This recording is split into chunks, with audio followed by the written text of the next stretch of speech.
মিরপুরের জাতীয় চিড়িয়াখানায় দর্শনার্থীদের ভিড় লক্ষ্য করা যাচ্ছে। দর্শক, আপনাদের যদি জানিয়ে রাখি, আজ ঈদের চতুর্থ দিনেও কিন্তু যে মিরপুরের চিড়িয়াখানা রয়েছে, চিড়িয়াখানায় কিন্তু দর্শনার্থীদের তীব্র ভিড় লক্ষ্য করা যাচ্ছে। বিশেষ করে শিশুদের কিন্তু উপস্থিতি চোখে পড়ার মতো, এবং শিশুরাই মূলত এই চিড়িয়াখানায় এসেছে তাদের যেই পছন্দের পশু পাখি সেগুলো দেখার উদ্দেশ্যে। দর্শক, আমরা যদি আমরা দেখানোর চেষ্টা করি, এখানে কিন্তু শিশুরা যে চিত্রা হরিণের যে স্থানটি আছে, যেই সেখানে কিন্তু তারা চিত্রা হরিণ দেখছে এবং ছবি তুলছে, এবং অভিভাবকের সাথে কিন্তু অভিভাবকরা ঈদের ছুটি কাটাতে তাদেরকে নিয়ে আসছেন, এবং তারা কিন্তু ছবি তুলে সেই মুহূর্তগুলোকে স্মরণীয় করে রাখছেন।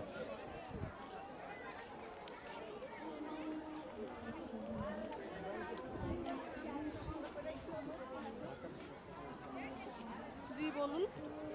হ্যাঁ বলুন। আমরা কথা বলার চেষ্টা করব শিশুদের সাথে। কেমন লাগছে চিড়িয়াখানায় এসে? ভালো। কি দেখেছো? কি কি প্রাণী দেখেছো? অনেক প্রাণী। কি কোনটা ভালো লেগেছে তোমার? সিংহ আর বাঘ। সিংহ কি খেয়েছে? হ্যাঁ, সিংহ কি খেয়েছিল? মাংস। মাংস। একটু সিংহের মতো করো তো, সিংহ কিভাবে শব্দ করে। আর তোমার পেছনে কি আছে? হরিণ। হরিণ। হরিণ কথা শুনে? না, শুনে না? কি খাইয়েছো হরিণকে? কিছু খাওয়াই নাই। খাওয়া নাই? হরিণকে চিপস খায়? চিপস খায় না? আচ্ছা। তুমি কি দেখেছো? অনেক বাঘ। বাঘ? বাঘ কেমন করেছিল? করেছিল? কি খাচ্ছিল বাঘ? মাংস। তুমি কিছু দাও নাই বাঘকে? হ্যাঁ, তোমার সাথে কথা বলি। এই পিছনে কি আছে? হরিণ। হরিণ? হ্যাঁ। হরিণ কি দিয়েছো? ঘাস। ঘাস দিয়েছো? হ্যাঁ। হরিণ কি ডাকলে কাছে আসে? হরিণ এত আসে না। আসে না? এত। কোন প্রাণী সবচেয়ে বেশি ভালো লাগে? বাঘ। বাঘ? বাঘ কিরকম করে? শব্দ করে কিভাবে? কি? বাঘ কিভাবে শব্দ করে? দর্শক, আমরা শুনছিলাম আসলে শিশুদের কথা। তারা বলছিলেন তাদের যে পছন্দের প্রাণী সেগুলো তারা এখানে যে জন্তুগুলো রয়েছে সেগুলোর সাথে তারা পরিচিত হয়েছিলেন, এবং যে তিনজনের সাথে কথা বলছিলাম তারা বলছিলেন যে তারা বাঘ এবং সিংহকে পছন্দ করেন, এবং বাঘের মতোই তারা ডাকার চেষ্টা করছিলেন। এখানে কিন্তু তারা এই হরিণকে ডাকাডাকি করছিলেন, এবং হরিণকে কিন্তু তারা ঘাস দেওয়ার চেষ্টা করছিলেন।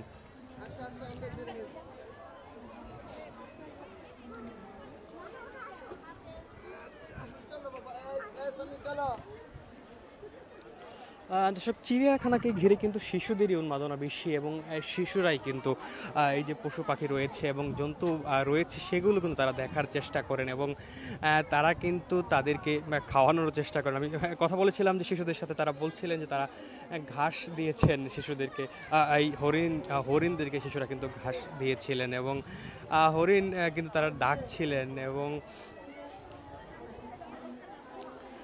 অভিভাবকদের সাথেই কিন্তু তারা আসার চেষ্টা করেন। আমরা কথা বলার চেষ্টা করব আরেকজনের সাথে। তুমি কি দেখছো?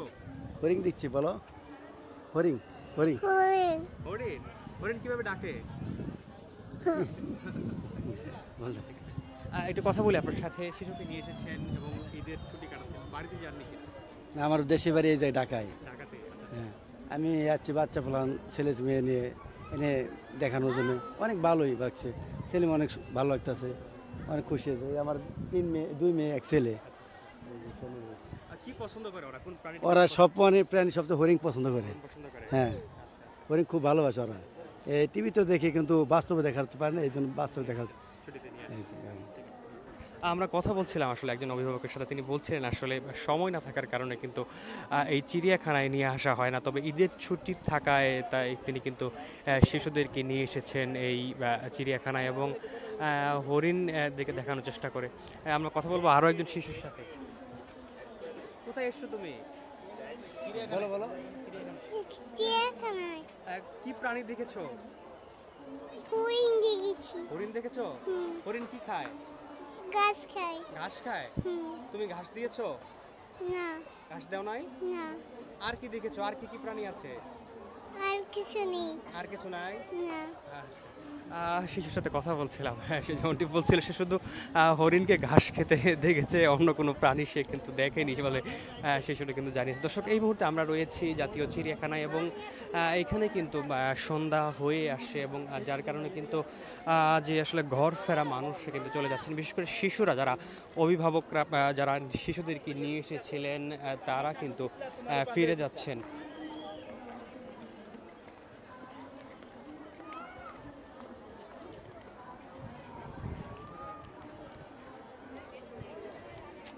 শিশুরা কিন্তু বিভিন্ন প্রাণী পছন্দ করেন এবং আমরা কথা বলছিলাম শিশুদের সাথে, তারা যেমনটি বলছিলেন যে তারা বিভিন্ন ধরনের প্রাণী এই চিড়িয়াখানায় দেখেছেন এবং সিংহ এবং বাঘের অনুকরণ করেও তারা কিন্তু ডাকাডাকির চেষ্টা করছিলেন এবং সেই স্বরেই কিন্তু তারা কথা বলছিলেন, সেভাবেই কিন্তু তারা ডাকছিলেন বাঘের মতো এবং সিংহের মতো।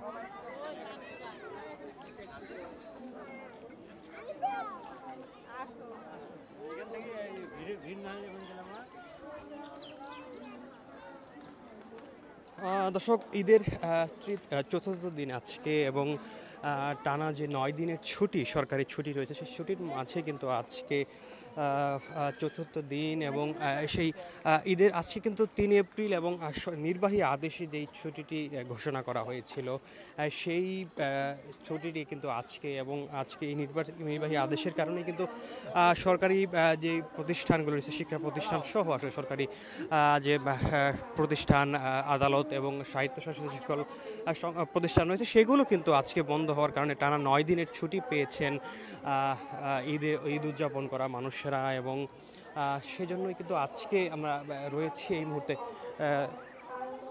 জাতীয় চিড়িয়াখানা এবং এখানে কিন্তু শিশুদেরই উন্মাদনা, শিশুরাই কিন্তু পশু পাখি প্রাণী দেখার জন্য এসেছেন এবং বাবা মায়ের ছুটি না থাকায় কিন্তু তারা অন্যান্য সময় কিন্তু সেভাবে আসতে না পারলেও আজকে এই ছুটির অর্থাৎ ঈদের ছুটি কাটাতে তারা এসেছেন বিভিন্ন পশু পাখি এবং প্রাণী দেখার উদ্দেশ্যে।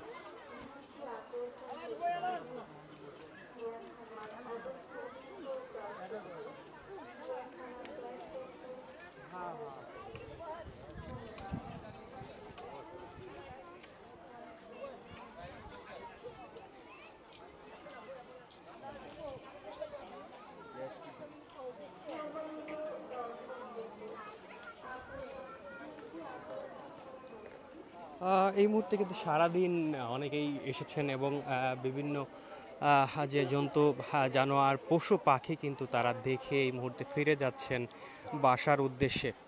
আমরা কথা বলার চেষ্টা করবো আরেকজন শিশুর সাথে। কি কি দেখেছো তুমি? কোন প্রাণী দেখেছো? সবকিছু দেখেছি। সবকিছু কি কি দেখেছো একটু বলবে হাতে আমাদের? গোড়া বলো, হাতে গোড়া বাঘ বলো না, সবগুলো বলো। শরম পাইছে।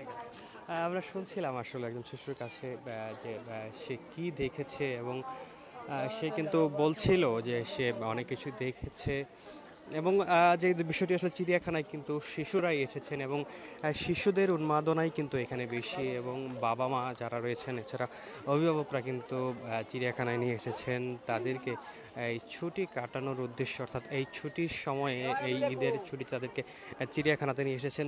যারা আসলে ঢাকায় বসবাস করছেন বা ঢাকায় রয়েছেন তারা কিন্তু এখানেই এসেছেন এবং এই বিনোদন কেন্দ্র কিন্তু অর্থাৎ এই চিড়িয়াখানায় কিন্তু তীব্র ভিড় দেখা গিয়েছিল গত ৩ দিন। আজকে কিন্তু কিছুটা কমেছে সেই তুলনায়।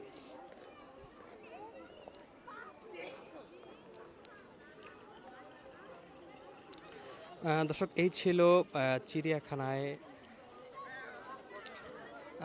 থেকে সর্বশেষ পরিস্থিতি।